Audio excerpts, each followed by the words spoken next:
التعلم والتعليم والنفع والانتفاع والمذاكرة والتذكير والإفادة والاستفادة والحث على التمسك بكتاب الله وسنة رسول الله صلى الله عليه وآله وسلم والدعاء إلى الهدى والدلالة على الخير ابتغاء مرضاته وقربه وثوابه وحسن الخاتمة مع اللطف والعافية وصلاح العاقبة برحمتك يا أرحم الراحمين. إلى حضرة النبي محمد صلى الله عليه وسلم وآله وصحبه وزوجه وذريته وأهل بيته وسلم وجميع الأنبياء والمرسلين وأولياء الكون أجمعين. وأنا خصوصا سيدنا المهاجرين الله محمد بن عيسى وكيل المقدم محمد بن علي بعلوي سيد الحبيب عبد الله بن أبي بكر علي درس فآخر الوجود الشيخ بكر بن سالم ووصول مفرم ثم صاحب الراتب حبيب عبد الله بن الحداد أحمد بن زين الحبشي بعلم الحبشي ثم إلى روح حبيب محمد بن عبد الله الحدار ووصولهم وفروعهم ثم إلى روح أربعة الأئمة المجتهدين ومقلدين في الدين علماء عاملين فقهاء المحدثين والقراء والمفسرين وسادات الصوفية المحققين أجمعين خصوصا إلى روح الإمام الغزالي محمد بن محمد الغزالي أن الله يغفر لهم ويرحمهم ويعلي درجاتهم في الجنة وينفعنا ببركاتهم وأسرارهم وأنوارهم وعلومهم ونفعاتهم في الدين والدنيا والآخرة. الفاتحة. Al-jannatu tahta aqdamil ummahat. Surga berada di bawah telapak kaki ibu. Setidaknya ada 3 makna dari hadis ini, kita bahas satu-satu yang saya kepikir ya. Artinya ada banyak pemaknaan hadisnya dan silahkan masing-masing berusaha untuk meluaskan pandangan terhadap hadisnya Nabi besar Muhammad sallallahu alaihi wasallam. Bismillahirrahmanirrahim. Al-jannah tahta aqdamil ummahat. Surga berada di bawah telapak kaki ibu. Artinya apa? Artinya kamu kalau mau cari surga, surgamu adanya di bawah telapak kaki ibu, dengan cara kamu berbakti kepada ibumu. Itu makna yang paling sering kita pikirin ya. Jadi surga itu adanya di bawah telapak kaki ibu. Teman-teman seribu sekalian, saya muliakan, tentu saja semua dari kita kepengen masuk surga di akhirat. Surga yang dimaksud di sini adalah surga akhirat juga, surga dunia juga ya. Surga akhirat yaitu yang menjadi tempat keridhaan Allah Subhanahu wa taala kelak di hari akhirat. Sementara surga yang dimaksud di dunia adalah kebahagiaan dan keberkahan. Jadi kalau kamu mau cari surga akhirat, adanya berada di bawah telapak kaki ibu. Kalau mau cari surga yang di dunia, yaitu berupa kebahagiaan dan keberkahan, itu juga ada pada mencari keridhaan orang tua, mencari keridhaannya ibu, orang tua. Namun yang dalam secara khususnya di sini adalah ibu, gitu ya. Kalau orang tua itu kan ada 2, ibu sama bapak ya. Nah, ibu ini memang tempatnya lebih tinggi daripada bapak secara baktinya kita kepada kaum ibu. Kenapa? Sebab kesulitannya ibu lebih banyak daripada kesulitannya ayah, begitu ya. Dan perjuangannya ibu lebih banyak daripada perjuangannya ayah juga, gitu. Allah Subhanahu wa taala memang menjadikan ibu itu yang lebih utama daripada ayah. Dengan hadisnya Nabi Muhammad SAW juga, ketika datang seorang bertanya, Rasulullah, man ahaqqun nas bibirri, wahai Rasul, siapa orang yang paling pantas, paling bagus buat saya bakti kepadanya? Nabi kemudian menjawab, ummuka, ibu kamu. Tummaman, terus siapa lagi Rasul? Ummuka, ibu kamu. Tummaman, terus siapa lagi Rasul? Ummuka, ibu kamu. Tummaman, terus siapa Rasulullah? Abuka, bapak kamu. Ibu, baru, bukan artinya ibunya 3 ya. Ntar bapaknya bilang gitu, nah Rasulullah kan nyuruh bakti sama ibu 3, kamu kan baru punya 1, jadi bapak masih boleh nambah 2, biar genep 3 gitu ya. Maksudnya biar pas jadi 3. Ya Allah, khair insyaallah. Apalagi kalau pakai dalilnya gini, kan namanya juga istri. Kalau 1 namanya iswan, kalau 2 namanya istu. 3 baru istri. Gitu ya. Begitu, enggak gitu maksudnya. Enggak gitu maksudnya. Jadi maksudnya di situ adalah bahwa bakti kepada ibu itu 3 kali dibandingkan dengan baktinya bapak, begitu ya. Itu jadi yang dimaksudkan dengan hadis al-jannah tahta aqdamil ummahat. Teman-teman saya sekalian, enggak usah nunggu-nunggu di akhirat. Bakti kepada ibu, bakti kepada bapak, bakti kepada orang tua adalah sesuatu hal yang akan dipersegerakan balasannya dari di dunia sebelum di akhirat. Katanya Nabi Muhammad SAW dalam sebuah hadis bima makna bahwasanya dzambun ujilat uqubatuh, ada juga thawabun ujilat thawabuh, ada juga khair ujilat thawabuh, bima qala alaihi wasallam, bahwa ada perbuatan baik yang dipersegera balasannya dari di dunia sebelum akhirat, yaitu birrul walidain. Birrul walidain. Bakti sama orang tua tuh pasti sama Allah Subhanahu wa taala dikasih balasannya dari sejak di dunia sebelum di akhirat. Dan dosa yang dipersegerakan balasannya sebelum akhirat, apaan? Zina. Jadi bakti kepada orang tua itu adalah perbuatan baik yang akan dipersegerakan balasannya dunia sebelum akhirat. Dan dosa yang dipersegerakan balasannya di dunia sebelum akhirat adalah dosanya zina. Naudzubillah min dzalik. Naudzubillah min dzalik. Mudah-mudahan Allah selamatkan kita, keluarga kita, anak-anak kita semuanya dari perbuatan dosa, baik dosa zina ataupun dosa-dosa yang lainnya, insyaallah. Amin ya rabbal alamin.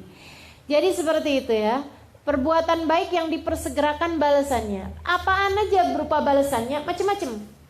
Salah satu balasannya, balasan dunianya nih ya, jannahnya dunia nih bagi anak yang berbakti sama orang tua. Yang pertama adalah dia akan mendapati anak-anaknya kelak berbakti padanya. Dia nanti akan mendapati anak-anaknya berbakti padanya. Birru abakum tabirrukum abnaukum.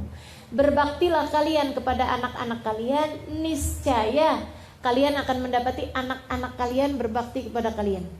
Gitu. Itu salah satu dari jenis jannah yang Allah Subhanahu wa taala janjikan di dunia. Dan teman-teman saudaraku sekalian, coba ingat-ingatin.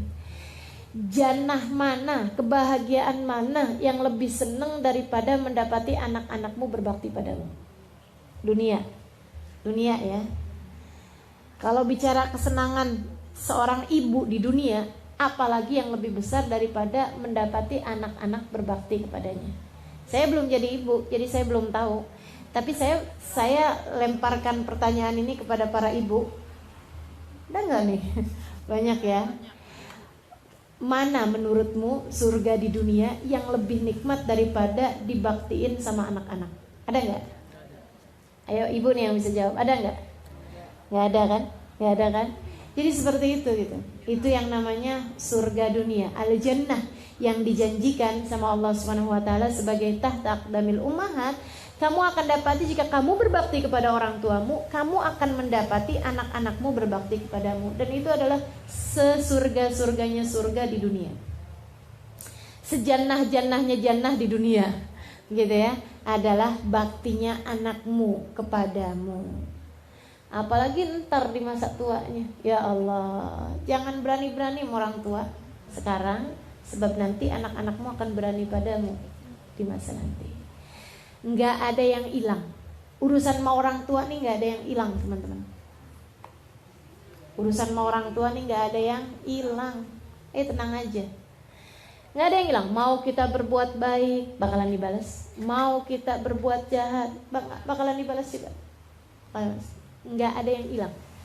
Nggak ada yang sia-sia, nggak ada yang percuma, nggak ada yang gratis, gitu ya. Semuanya akan mendapatkan balasannya masing-masing.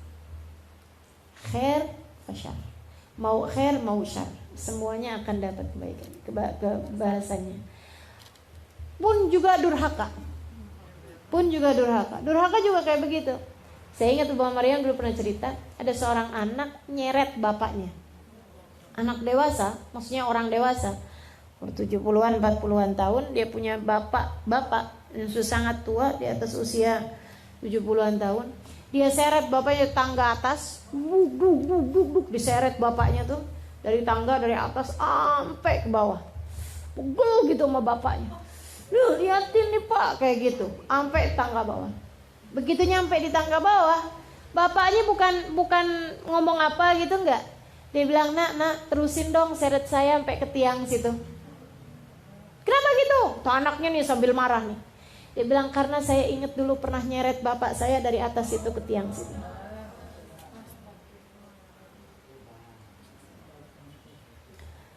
Enggak ada yang enggak dibalas. Maka teman-teman saya sekalian, kebaikanmu kepada orang tuamu adalah kebaikanmu kepada diri sendiri. Berhati-hatilah. Kebaikanmu pada ibumu, pada ayahmu adalah caramu memperlakukan dirimu sendiri. Gimana cara memperlakukan orang tua? Nah itu pula lah Allah akan memperlakukanmu nanti lewat anak-anakmu. Birru aba'akum tabirrukum abna'ukum. Al-jannah tahta aqdamil ummahat. Surga letaknya di bawah telapak kaki ibu. Surga yang dijanjikan selain daripada itu tadi, baktinya anak-anakmu kepadamu. Selain daripada itu, surga yang lain adalah berupa keberkahan. Silahkan perhatikan. Selalu saja anak yang hidupnya paling bahagia di antara semua anak adalah yang paling bakti sama orang tuanya. Dalam sebuah keluarga gitu ya, kita bisa liatin nih, misalnya ada yang punya anaknya 3 kayak, ada yang punya anaknya 5 kayak, ada yang punya anaknya 10 sekalipun begitu ya. Dari semua anak-anak tuh yang paling hidupnya berkah pasti yang paling bakti sama orang tua. Pasti yang paling bakti sama orang tua. Makanya sayang hati-hati orang tua tuh. Bawa keberkahan buat diri kita, bawa berkah sekaligus bawa kualat ya. Bawa berkah sekaligus bawa kualat. Mesti yang bagus-bagusin kita memperlakukan orang tua kita, gitu ya. Jadi teman-teman saudara sekalian yang saya muliakan, keberkahan itu akan didapat bagi anak yang bakti sama orang tuanya. Semua ulama-ulama tuh saya perhatiin gitu ya, kisah hidupnya nggak ada yang berasal dari anak yang songong orang tua, nggak ada ceritanya. Teman-teman sekalian, kalau kemudian pertanyaannya gini, enggak kok Ustazah, ada tuh Ustazah gitu kan, yang bakti sama orang tua siapa, tapi yang kaya siapa? Nah itu, teman-teman sekalian, ini berkah bukan kaya. Ini berkah teman-teman sekalian, bukan bicara kaya gitu. Menurutmu, mohon maaf nih ya, kalau ada orang kaya kemudian anaknya pecandu narkoba, berkah apa nggak hidupnya? Naudzubillah. Orang kaya raya nih, suaminya pejabat misalnya gitu, tapi ya Allah, si istri tinggal nangis tiap hari karena suaminya selingkuh, misalnya gitu. Menurutmu kehidupannya berkah apa nggak berkah? Nggak ada berkah-berkahnya. Istri yang nggak disayang sama suaminya, akhirnya kemudian hambur-hamburan duit, gitu ya. Tinggal jalan-jalan mulu, keluar negeri misalnya begitu, sambilan bawa duitnya deh, pokoknya apa aja buat cari kesenangan gitu, karena nggak seneng hidupnya, karena nggak berkah hidupnya. Yang saya maksudkan di sini adalah keberkahan. Saudariku sekalian yang saya muliakan, nggak ada kehidupan anak yang berbakti pada orang tua kecuali berkah. Mau dikasih berapa gitu, tapi enak aja, nyaman aja kehidupannya. Makanya yang bakti sama orang tua, bahagiakan orang tua. Apalagi yang masih ada ya dunia ini, nah, itu masih dikasih kesempatan buat kita baktiin. Bakti yang seneng, orang tuanya bikin disenengin aja. Susah nih disenenginnya. Kenapa? Cerewet. Kamu nggak tahu betapa cerewetnya kamu di masa kecil, betapa nyebelinnya kamu di masa kecil, masa remaja, di masa ABG. Ya Allah. Lagian subhanallah ya, orang tua tuh ya, punya anak 5, 6, 7 gitu, bisa ngurusin anak-anaknya semua. Ini kita nih punya orang tua cuman 2 orang doang. Semua anak-anaknya bakti belum tentu bisa. Masya Allah ya, Luar biasa. Mudah-mudahan Allah balas kebaikan orang tua kita. Amin. Amin ya rabbal alamin. Al jannatu tahta aqdamil ummahat. Jadi salah satu bagian dari surganya di bumi itu adalah yang pertama apa tadi? Anaknya balas budi. Anaknya berbakti kepadanya, gitu ya. Kemudian yang keduanya adalah keberkahan dalam kehidupan. Yang ketiganya, teman-teman saudaraku sekalian yang saya muliakan, insya Allah seapa-apanya, walaupun biar kata dikasih miskin, tapi cukup aja, gitu. Jadi juga insya Allah akan dikasih kekayaan, ma Allah Subhanahu Wa Taala, zahiran wa batinan. Seapa-apanya tuh bakalan cukup orang kalau bakti sama orang tuanya. Dia dikasih kebahagiaan hati, dikasih jalan petunjuk gitu. Dan seapa-apanya juga kalau orang tuanya tuh ridho, kemudian sering doain, doanya orang tua kepadamu itu setara, apalagi doanya ibu ya, doanya ibu kepada anaknya, doanya orang tua kepada kita itu setara doanya Nabi terhadap umat. Makanya teman-teman saudara sekalian, saya tuh kadang-kadang gitu ya, kalau lagi apa-apa gitu suka ngerasa iya nih saya belajar kan banyak, makanya saya bisa ngajarin gitu, saya begini saya begitu. Kadang-kadang saya lupa gitu bahwa kadang-kadang nih masalahnya bukan ada pada diri kita, tapi masalahnya ada pada doanya orang tua. Kadang juga ngerasa gini, wih kegiatan banyak begini tapi alhamdulillah ya dikasih sehat gitu. Kadang suka ngerasa yang iyalah saya kan gitu, ujub gitu ya. Padahal kalau diinget-ingetin, oh belum tentu. Ini bisa jadi juga karena doanya orang tua. Jangan lupa, kita nih seringkali dikasih kemudahan rezeki, dikasih kemudahan urusan, dikasih kesehatan badan. Jangan dikira karena apa yang kita lakukan. Gak ada, teman-teman saudaraku sekalian. Seringkali disebabkan karena doa orang tuamu untukmu. Doa orang tua. Ya Allah, apalagi kalau kita punya orang tua yang soleh ya, yang pakai bangun malam. Oh itu karunia yang luar biasa. Indahnya karunia yang luar biasa tuh. Kita masih tidur di tengah malam gitu ya, orang tua kita udah bangun, angkat tangan ya Allah, nitip-nitip anak ya Allah. Luar biasa tuh. Kamu tidur tapi Allah memandangmu dengan pandangan cinta hanya karena doa orang tua. Mesti dijagain, terutamanya orang tua yang soleh. Bahkan gak soleh sekalipun gitu ya, orang tua tuh tetap punya nilai yang luar biasa di mata Allah SWT. Itu teman-teman saudaraku sekalian yang saya muliakan, salah satu dari surga-surganya, yaitu yang pertama dibaktiin sama anak nantinya, kemudian yang kedua keberkahan kehidupan, yang ketiga dimudahkan seluruh urusan ya, urusan-urusan apapun dengan kebaktinya kita sama orang tua tuh biasanya langsung kemudian akan dimudahkan oleh Allah SWT. Kemudian kalau bicara tentang surga, kalau bicara tentang surga, salah satunya adalah bahwa surgamu nanti di sana itu mudah dicari dengan cara baktimu kepada orang tua. Itu makna yang kedua dari makna hadis ini ya. Jadi hadis yang pertama tuh maknanya kalau kamu pengen masuk surga di akhirat nanti gitu ya, carinya adanya dengan baktinya kita kepada orang tua. Kemudian yang berikutnya adalah bahwa amalan-amalan di dunia ini yang mudah untuk mendatangkanmu masuk ke dalam surga adalah lewat baktinya kita kepada orang tua kita, gitu ya. Jadi surga di dunia, surga di akhirat, semuanya bisa diraih dengan baktinya kita kepada orang-orang tua kita, baktinya kita kepada orang tua kita. Teman-teman saudariku sekalian yang saya muliakan, Allah tuh menjadikan sampai-sampai ridhonya Allah terletak pada keridhaan orang tua. Murka Allah pun terletak pada kemurkaan orang tua. Bahkan katanya Nabi Muhammad, siapa yang masuk pagi dalam keadaan dia bikin ridho orang tuanya, tapi dia buat marah Allah, Allah akan ridho bersama keridhaan orang tuanya. Misalnya nih, pagi-pagi nih, subuh telat, udah bikin murkanya Allah, gitu kan ya? Atau apalah gitu ya, yang dia buat hal yang membuat Allah SWT murka, tapi dia bikin orang tuanya ridho gitu. Habis saya dia salat subuhnya, dia bikinin orang tuanya makanan atau apa gitu ya, yang sampai orang tuanya ridho, senang gitu. Nah itu yang seperti ini, Allah ganti ridho dengan keridhoannya orang tua. Sebaliknya, justru kalau misalnya kita bikin pagi-pagi hari, bikin orang tua murka sama kita, bikin orang tua marah sama kita, tapi bikin Allah ridho sama kita.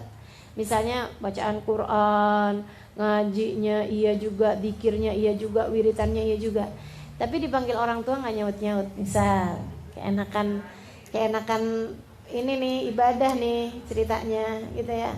Antara napas ini masih enak nih, masih kurang berapa lembar lagi nih gitu. Ya kemudian,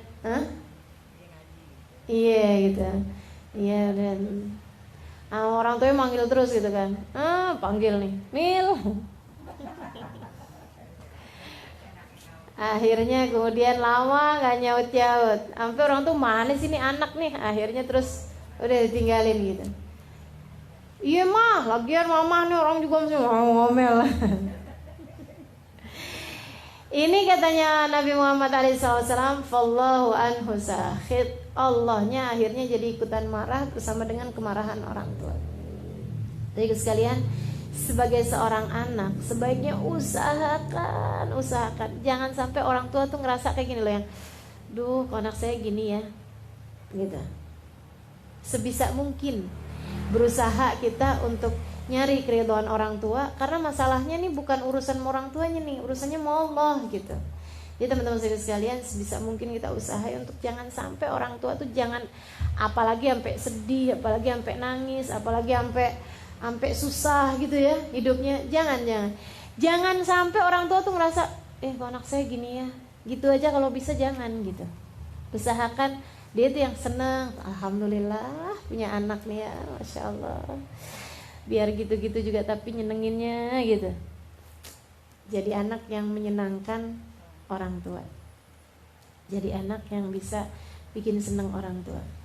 Bikin bangga, itu lain lagi. Itu tingkatannya di atas itu, ya. Kalau kita bisa bikin orang tua kita bangga gitu.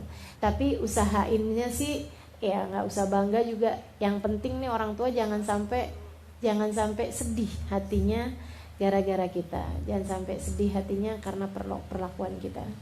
Teman-teman sekalian, saya liatin nih orang-orang yang hidupnya masya Allah gitu ya. Pastinya adalah anak-anak yang bakti sama orang tua. Habib Umar bin Hafid, ya Allah baktinya sama orang tua luar biasa.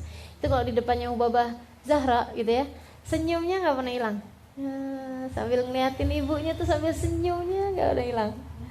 Iya Mi, sambil pegang-pegang kaki uminya gitu. Pokoknya ibu tuh kayak jimatnya gitu.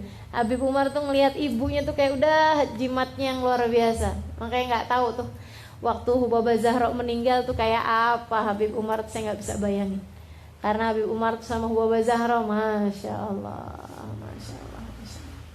Nggak ada ceritanya entar dipanggil sama Hubabah Zahra. Walaupun lagi ketemu sama Presiden Yaman waktu itu sekalipun, panggil sama ibunya, langsung jalan. Lihat handphonenya ada panggilan dari ibunya, pamit. Presiden loh ini yang ditemuin, pamitan. Lagi rapat padahal. Habis itu kemudian pulang nyampe ke rumahnya, iya Mi, kata uminya, temenin saya sholat Umar, saya mau sholat jamaah nggak ada temennya. Marhaba gitu. Gitu aja ya kalau misalnya kayak gitu. Ya ampun Mi, Umi nggak tahu Mi. Saya nih Mi lagi ketemu sama presiden, ngurusin urusan negara. Umi kayak gak ada orang aja.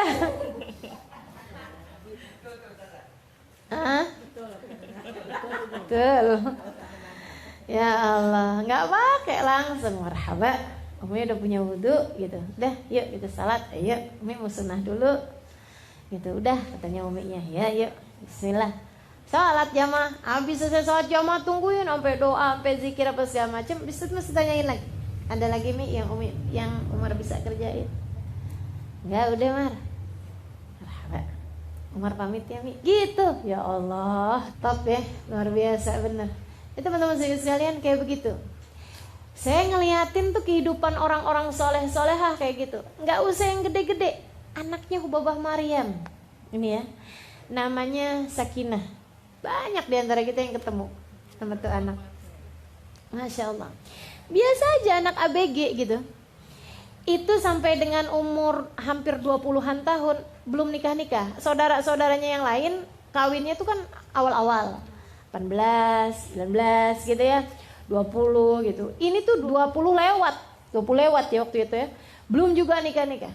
Hubabah Maryam tuh sampai tiap kali ke Indonesia itu bilangnya tiap kali ketemu sama orang nih doa gitu, minta doa sama orang. Doain nih biar Sakinah cepet datang jodohnya. Sampai Hubabah tuh pernah ngomong sama saya kayak begini, kenapa ya Halimah Sakinah itu ya, dia nggak jelek gitu, dia nggak, maksudnya bukan gimana-gimana juga gitu, tapi yang lain-lain tuh saudara-saudaranya tuh semuanya udah nikah, udah ada yang lamar tuh dari umur-umur masih kecil gitu. Yang ini nih belum ada yang lamar-lamar juga, doain nak gitu. Sampai ngomong gitu sama saya. Dan ajaibnya si Sakinahnya ini tiap Hubabah habis ngomong sama seseorang, misalnya yang doanya mustajab atau orang tua yang gimana gitu ya, Umi Wardah misalnya atau siapa misalnya gitu, doain biar Sakinah dapat jodoh. Nanti tuh habis Hubabahnya pergi, Sakinahnya bilang, Mi doain biar jodoh saya jangan datang dulu.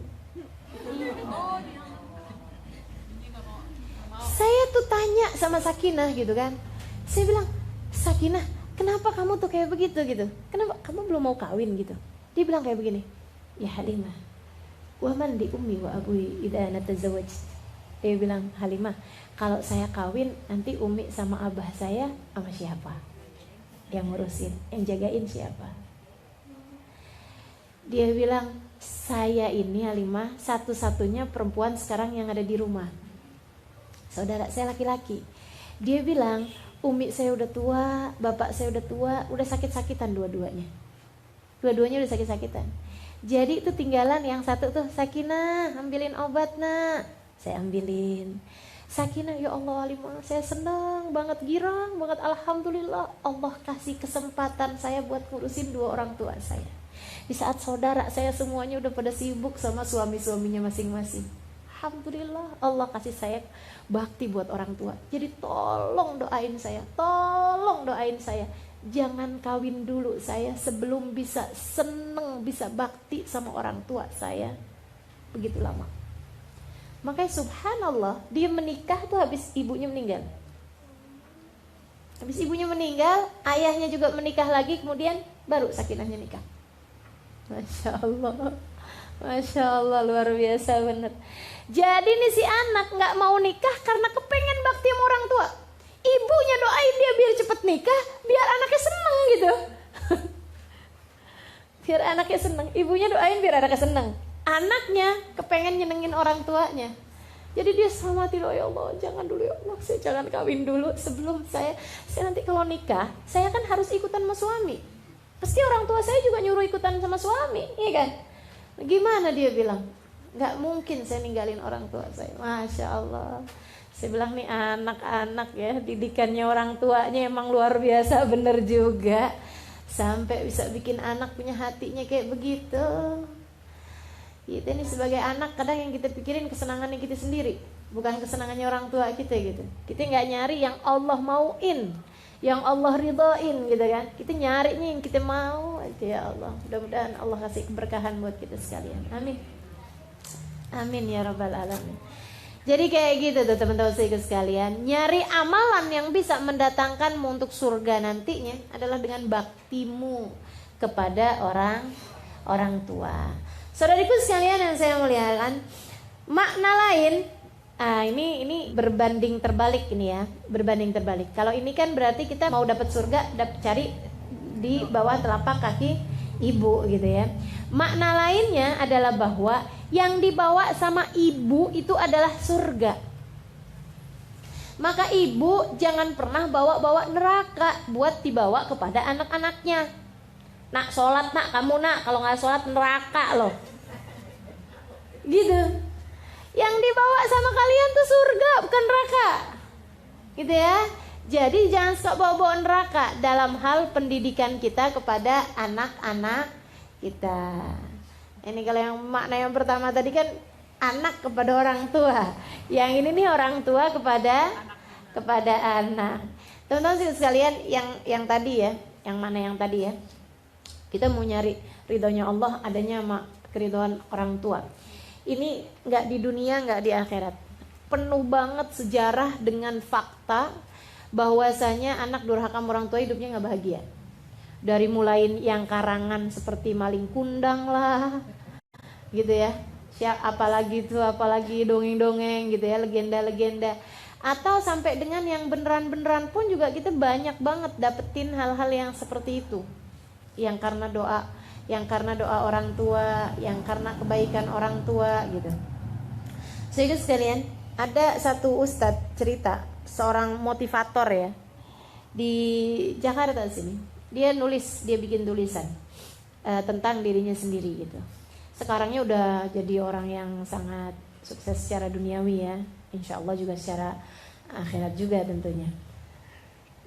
Dia bilang, saya dulu zaman masih mudaan, sekarangnya umurnya sekitar 60-an tahun mungkin.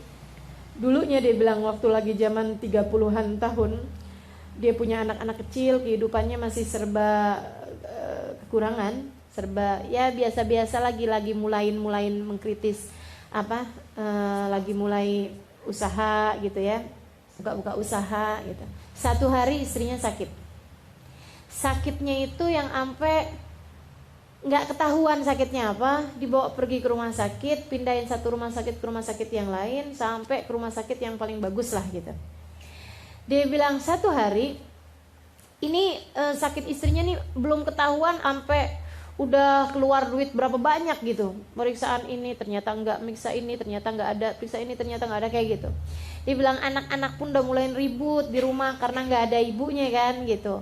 Sesekali saya ajakin ke rumah sakit, dia bilang aduh sedihnya yang luar biasa ya Allah, ini dikasih ujian nih benar-benar besar nih, dia bilang.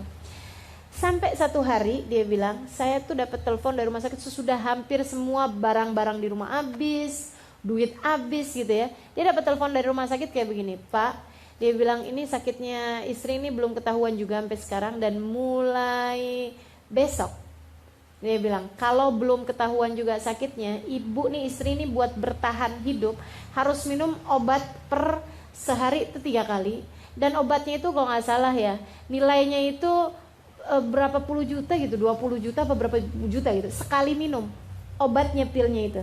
Jadi untuk membuat dia tetap bisa bertahan hidup dalam waktu yang sampai ketahuan sakitnya itu apa gitu.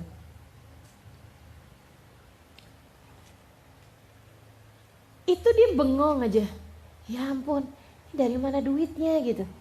Dia tuh udah yang setengah mati nyari nafkah gitu ya, untuk kemudian dokter tuh kayak gampang aja ngomong kayak begitu gitu. Dia bilang ya Allah gimana sih ini. Dia tutup telepon dari rumah sakit, terus habis itu dia bilang saya istighfar, saya doa, saya minta sama Allah, ya Allah kenapa nih ya Allah, kasih saya petunjuk. Dia bilang gak lama kemudian dia keingetan ada satu ustadz, satu gurunya dia gitu, satu orang lah yang sangat dia hormati, biasanya suka tahu-tahu urusan yang dia nggak tahu gitu. Jadi dia tuh telepon ke gurunya tersebut. Terus orang itu, orang alim ini, orang soleh ini, dia bilang kayak begini, coba deh kamu inget-inget, mungkin kamu punya salah sama ibu kamu, katanya gitu ya. Akhirnya dia bilang, saya habis telepon itu saya inget-inget apa ya. Dia bilang saya inget zaman lagi saya SMP. Itu berapa puluh tahun yang silam. Dia umurnya waktu itu 30-an tahun. Zaman SMP itu kan umur 13, 14 tahun ya. 20 tahun yang silam gitu. Dia bilang ya Allah, saya inget tuh, saya pernah ngambil duitnya ibu. Pernah nyolong duitnya maknya nih ceritanya nih. Gara-garanya dia itu ceritanya minta uang bayaran buat sekolah. Jadi ibunya nih gak ngasih-ngasih. Akhirnya satu hari dia lagi masuk ke kamar gitu, lagi nyari-nyari ibunya gitu kan. Dia kelihatan ada uang di bawah bantal ibunya. Nah si uang itu cukup buat bayarin SPP-nya dia, uang sekolahnya dia, udah nunggak 2 bulan. Itu cukup buat 2 bulan itu, ditambah ada keperluan dia buat beli baju, buat beli buku, buat beli bolpen, buat beli ini tuh cukup semua pakai duit itu. Jadi dia pun kemudian yang udah deh, mama nggak ngasih-ngasih kayak gitu ya, ibu nggak ngasih-ngasih, saya pakai aja duitnya kayak gitu. Toh nantinya juga bagaimanapun kan juga memang ibu juga memang harus bayar juga buat sekolah itu kayak gitu. Dia ambil tuh duit, langsung dia pakai gitu. Ibunya sempet nyari-nyari gitu kan, dia belaga nggak denger aja pokoknya gitu. Udah, akhirnya dia kemudian telepon sama ibunya. Dia bilang, assalamualaikum bu. Ibunya bilang, waalaikumsalam, gimana nak, kabar istri kamu nak, gitu ya. Iya bu, sekarang sakitnya nih nggak ketahuan apa nih. Kalau sampai besok nggak ketahuan sakitnya apa, harus minumin obat begini begitu segala macam. Ya Allah nak, kasihan banget nak, kamu nih nasibnya, duh, masya Allah nak, kasihannya nak. Pokoknya ibunya tuh sampai ini banget kepikiran. Nah, terus anak-anak kamu gimana? Iya mah, alhamdulillah sih anak-anak di rumah baik-baik, sehat-sehat. Iya sehat-sehat, jangan lupa sih makannya gini gitu kan. Iya insya Allah gitu. Mah, saya mau ngomong sama mama. Mama ingat gak mah, waktu itu mama lagi zaman saya SMP, mama pernah kehilangan uang. Mamanya bilang kayak begini, ya ampun nak, itu tuh ya kejadian yang mama gak akan pernah lupa. Dia bilang itu lagi zaman bapak kamu tuh lagi gak punya duit, lagi bangkrut sama sekali, lagi gak punya penghasilan sama sekali. Dia bilang sampai buat bayar rumah, buat kontrakan rumah setahun itu, dia bilang bapak kamu tuh gak bisa bayar waktu itu. Jadi saya itu memang punya tabungan, dia bilang dari sedikit-sedikit saya tabung dari setiap kali uang belanjaan. Ada lebih dikit tuh ditabung gitu ya. Dia bilang sampai udah terkumpul, nilainya waktu itu sangat-sangat kecil ya, kayak 150 rupiah kayak gitu loh. Dan itu tuh mungkin kalau di kita kayak kalau sekarang tuh kayak berapa? Kayak 15 juta gitu kali ya.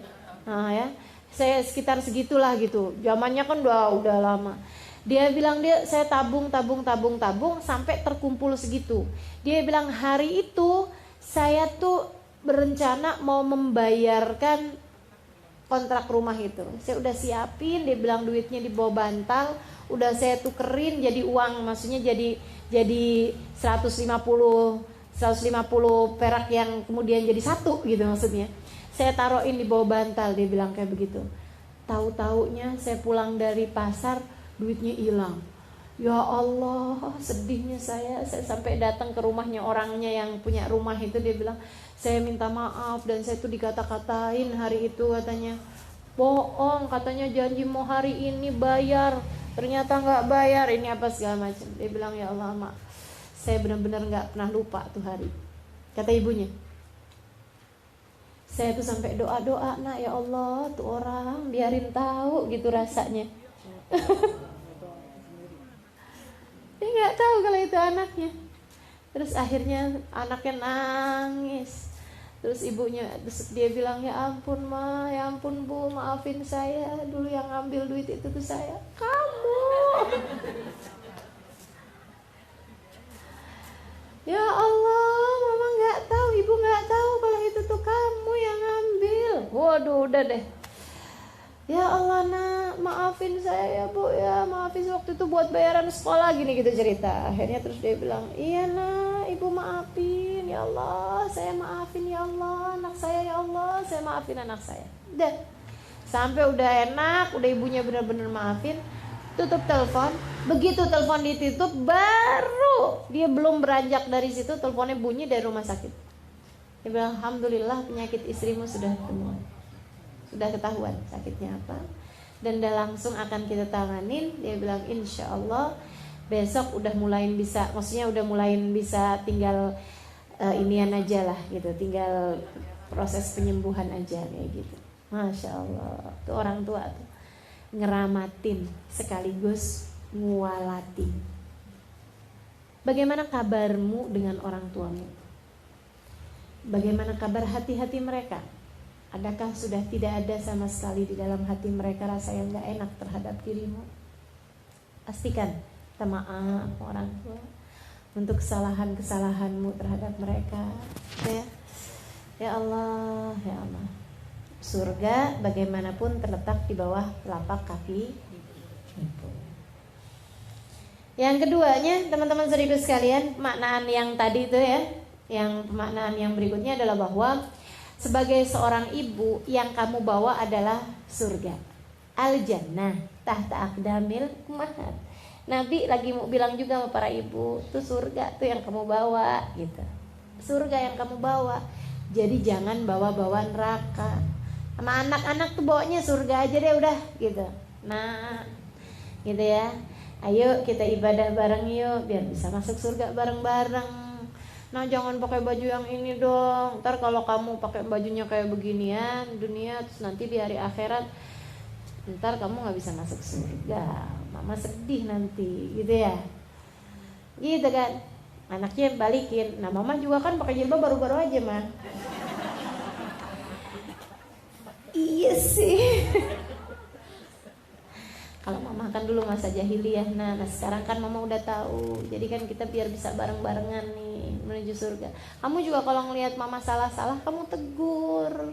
Kan kita pengen masuk surga barengan, gitu ya. Jadi yang dibawa sama orang tua itu seharusnya adalah surga, bukan sebaliknya. Seharusnya adalah surga. Jadi sebagai pembawa surga, seharusnya kamu menebarkan kasih sayang. Jangan kemudian anak berasanya kalau depan mamanya kayak panas mulu gitu. Ini sebenarnya mamanya bawa surga apa bawa neraka nih? Seharusnya anak tuh kalau deket mamanya adem. Karena yang dibawa sama mamanya adalah surga. Surga mana yang panas?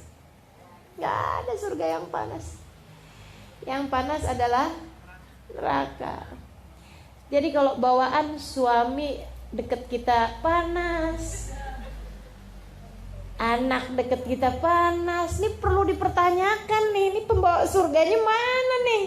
Katanya perempuan itu kan bawa surga, di dunia membawa surga bagi suaminya gitu ya. Dunia mata, khair mata iha almar'atu salihah. Seindah-indah surga di bumi adalah istri yang salehah, katanya Nabi Muhammad SAW. Orang tuh kalau di surga pantasnya adem gitu. Jadi kalau kemudian suaminya berasaan nggak betah mulu sama kita gitu ya, jadi pikiran gitu. Jadi pemikiran kita seharusnya nih, saya kayaknya belum bener nih jadi pembawa surga bagi suami. Anak-anak juga kayak begitu. Kalau dikit-dikit tinggal ketemu mamanya tinggal kayak orang pelengosan mulu gitu ya. Kayaknya cuma papasan doang gitu. Hai ma. Kayak bawaan gak pengen aja deket sama mamanya gitu. Ini kayaknya harus ada yang ditanyakan juga gitu ya. Selain daripada anaknya juga memang harus bertanya, apa nih yang bikin saya gak betah depan mama gitu ya.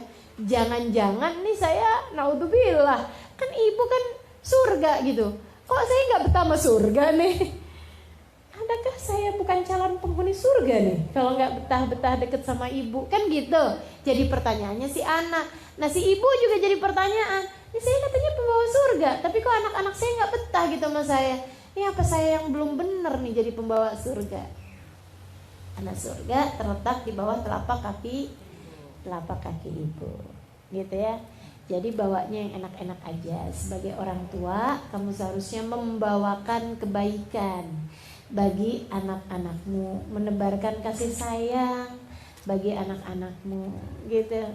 Teman-teman saya sekalian, yang enak, doain anak yang enak. Saya perhatiin tuh di Tarim tuh, ibu kalau lagi marah, semarah-marah apapun, dia cuma ngomongnya kayak gini, Allah yahdi, gitu. Sampai saya tuh dulunya ngirain kalimat apa sih, mereka tuh ngomong apa sih, kalau lagi marah tuh ngomong apa sih gitu. Allah yahdi, kayak ini nyumpahin nih gitu. Tapi ternyata Allah yahdi, semoga Allah memberikan hidayah padamu gitu. Jadi semarah-marahnya dia hanya akan mendoakan baik kepada anak-anaknya. Karena doanya ibu kepada anak tuh ngaruh loh. Teman-teman sekalian, jangan pernah sebagai seorang ibu, jangan pernah sampai keluar dari lisanmu kata-kata yang gak baik atau sumpah gitu ya, doa yang buruk terhadap anak-anakmu. Jangan sampai itu keluar dari lisanmu. Yang nyesel selain daripada anaknya, dirimu sendiri. Anak-anak ngaruh banget teman-teman sekalian. Ngaruhnya bukan cuma ngaruh dikit, ngaruh banget sama anak-anak tuh. Udah deh, luar biasa bener. Makanya sampai itu gini, di Tarim terutamanya, Itu orang nggak ada yang dipanggil dengan panggilan-panggilan apa gitu, nggak ada. Biasanya nama mereka dibagusin, kemudian dipanggil lengkap namanya. Namanya Fatimah, panggil Fatimah. Namanya Muhammad, dipanggil Muhammad. Namanya kayak gitu ya. Ada seorang di antara mereka berkata bahwa saya panggil namanya itu lengkap gitu, biar sekalian jadi doa. Kalau dia namanya Fatimah gitu, tiap kali saya panggil saya doain semoga dia seindah Sayyidah Fatimah. Namanya Muhammad, ya Allah karuniakan akhlaknya Nabi Muhammad kepadanya. Gitu. Jadi kalau namanya siapa aja gitu, mau namanya Abu Bakar dipanggil namanya lengkap Abu Bakar gitu. Kenapa? Biar dia bisa semulia Sayyidina Abu Bakar, biar dia bisa seindah Sayyidina Abu Bakar. Umar namanya, enak loh namanya, pendek juga ya. Umar, panggil Umar gitu. Gak kemudian jadi Umay. Itu kan jadinya apa tuh artinya tuh? Umay. Nggak tahu tuh gitu. Padahal segitu pendeknya ya. Umar panggilnya Umang. Jadi nggak ada artinya gitu. Kenapa nggak Umar aja sekalian, biar sekalian jadi doa tiap kali kita memanggil namanya, gitu ya. Muhammad, nggak usah panggil yang lain-lain. Met, panggilnya Memet. Itu jadi apa itu? Gitu. Jadi kalau mau tuh sekalian gitu, sekalian yang bagus-bagus, begitu kan ya. Jadi teman-teman sekaligus sekalian, saya muliakan. Anaknya namanya siapa yang saya? Kamila, panggil yang sempurna.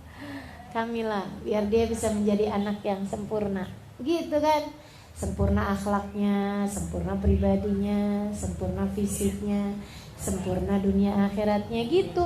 Jadi tiap kali manggil, tiap kali kita niatin sebagai doa, gitu. Sebagai doa yang indah. Makanya ngasih nama anak tuh yang bagus-bagus. Jangan asal keren. Ini lagi musim anaknya lahir gitu ya, warnanya kulitnya sawo mateng, kasih nama Angelina. Kagak ada pantas-pantasnya. Kan gak ada pantas-pantasnya gitu ya.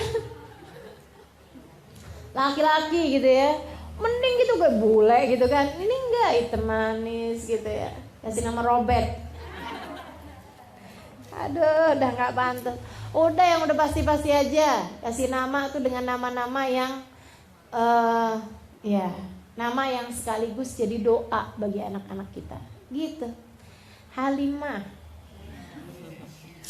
ceritanya biar jadi anak yang bijaksana, gitu ya. Jadi orang yang bijaksana, artinya kan kayak gitu.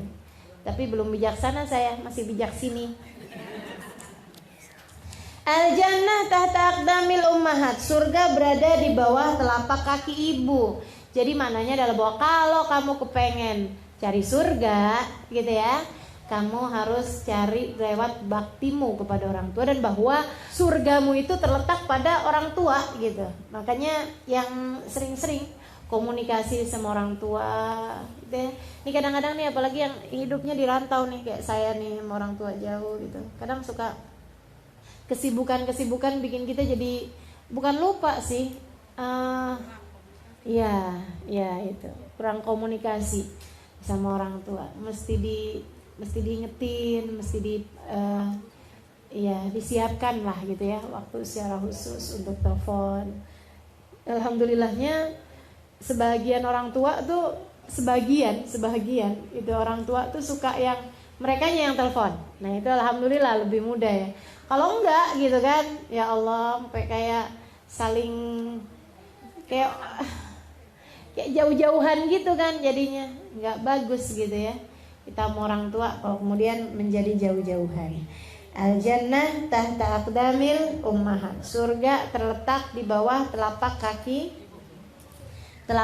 ibu. Cari surgamu berada di bawah telapakan kaki mereka. Sedikit sekalian, kemudian yang kedua, yang dibawa sama orang tua itu adalah surga. Maka tebarkanlah kasih sayang kepada anak-anakmu, sebab Nabi Muhammad berkata bahwa yang kau bawa adalah surganya, dan bahwa surga itu didapat adalah dengan cara bakti kita kepada orang tua kita. Terus kaitannya sama akdam, sama kaki itu kenapa? Ya maksudnya sesuatu itu kan kalau ada di bawah tuh lewat jalan bakti itu tadi gitu. Jadi dengan kita merendah, teman-teman saudara sekalian. Kenapa kok bahasanya akdam? Kenapa kok enggak surga berada di atas kepala ibu kita? Gitu ya. Tapi Nabi Muhammadnya menyebutkan surga adanya di bawah telapak kaki ibu. Nah, kalau kamu mau lihat surga, kamu harus menunduk. Kan gitu. Kalau kita misalnya dibilangin bahwa kalau surga ada di bawah atas kepala ibu kita. Kan kita berarti begini nih. Gitu ya.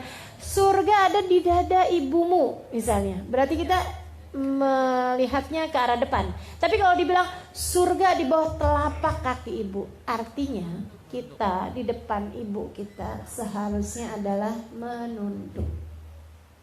Nunduk, liatin surgamu. Ya Allah, teman-teman saudara sekalian, para ulama-ulama tuh ya memperlakukan orang tuanya. Kita emang gak ada apa-apanya. Kita nih, ya apalagi kita memang orang masih lagi belajaran buat bakti kan. Mereka tuh yang untuk bakti tuh luar biasa. Ada seorang di antara mereka yang bilang kayak begini, saya seumur hidup gak pernah makan sama orang tua. Wah, kenapa kamu gak pernah makan sama orang tua? Dia bilang, saya tuh takut gak pernah makan semeja atau senampan sama orang tua. Bareng-barengan tentu saja gitu ya, tapi tidak satu nampan gitu sama orang tua tuh nggak ada gitu. Selalu cari yang lain aja gitu. Kalau misalnya lagi bareng-barengan makan nih, orang tuanya ya udah dibarengin sama siapa kek gitu, dianya nyelip kemana gitu, nggak pernah mau. Dia bilang kenapa? Saya takut ada makanan yang udah dilihat sama bapak saya, dilihat sama ibu saya, mereka kepengen, ternyata saya karena nggak tahu saya ambil makanan tersebut, sehingga akhirnya saya jadi durhaka sama orang tua saya. Segitunya kita malah rebutan sama orang tua kita. Main home pimpah. Siapa yang dapat daging, siapa yang dapat lengkuas, direndang. Ya Allah, ya Allah. Masya Allah ya. Ada orang soleh lagi ngobrol sama ibunya. Ada temennya di situ lagi liatin gitu, lagi ada di situ lah gitu. Dia tuh ngeliatin si temennya dia ini nih lagi dikerubungin sama lalat. Ada satu ekor lalat di hidungnya dia nih terus muter-muter wing. Lihatnya tuh kayak risih gitu. Kepengennya saya datengin tuh temen saya terus gitu ya, kita usir gitu lalatnya. Tapi dia enggak gitu. Sampai terus aja hinggap di hidungnya dia nih, abis wing terus hinggap. Dia diem aja gitu. Diem aja. Sampai selesai dia ngobrol sama ibunya, baru kemudian dia berdiri dan di arah yang lain dia gitu. Dia usir lalatnya. Dia nyamperin temennya, terus dia bilang, "Duh, saya risih ngeliatin kamu tuh. Kenapa? Lalat di hidung kamu gak usir-usir." Kan saya lagi ngomong sama orang tua, sama ibu. Emang kenapa? Ya mendingan di hidung saya lah. Kalau saya usir ntar dia datang ke hidungnya ibu saya. Sampai segitunya. Dia bilang daripada dia datang ke hidung ibu saya, mendingan dia ngerubungin sama hidung saya aja.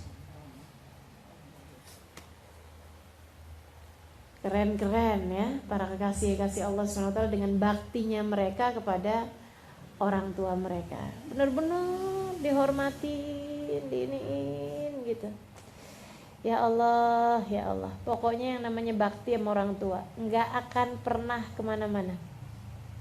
Semuanya akan dibales dari dunia sebelum kelak di hari akhirat nanti. Mudah-mudahan nih ilmu, nih hadis bukan cuman kita hafal dari zaman kita kecil ya, udah hafalnya ya. Tapi hari ini mudah-mudahan Allah SWT turunkan ijabah, menjadikan kita anak-anak yang berbakti kepada orang tua, sekaligus juga menjadikan kita ibu-ibu yang selalu dapat membawakan surga bagi anak-anaknya, insyaallah. Amin ya rabbal alamin.